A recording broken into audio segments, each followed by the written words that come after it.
Le Royaume-Uni a passé le cap des 33 000 morts et se remet doucement au travail. Mais cette reprise est assombrie par une vive émotion suite au décès du coronavirus d'une employée des chemins de fer. Billy Mujinga, une Congolaise de 47 ans, avait été agressée dans une gare de Londres. Une personne prétendant être contaminée au Covid-19 lui a délibérément craché dessus. Les détails, Olivier Weber. Billy Mujinga, 47 ans, mère d'une enfant, était employée des chemins de fer britanniques. Le 22 mars dernier, veille de l'annonce du confinement, elle se trouvait avec une collègue dans le hall de la gare Victoria de Londres quand elle a été accostée par un individu. Il leur a dit qu'il était contaminé par le coronavirus avant de leur cracher dessus.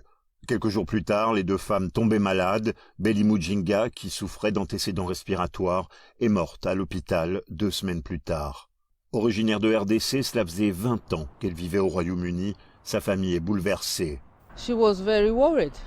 Elle était très inquiète ce jour-là, car le virus était là, on en parlait déjà.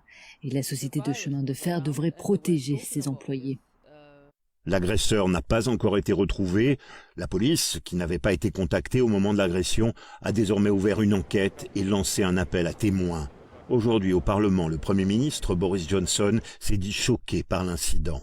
La Chambre a appris hier la mort tragique de Billy Mujinga.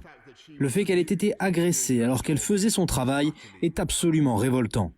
Mes pensées et celles de toute la Chambre sont avec sa famille. Avec le personnel soignant, les employés des transports sont parmi les plus exposés au Covid-19.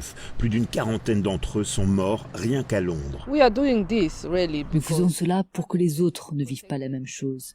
Les sociétés de transport doivent protéger leurs employés. Nous demandons aussi justice pour elles. Un appel aux dons en ligne pour aider la famille à récolter plus de 20 000 € en 24 heures.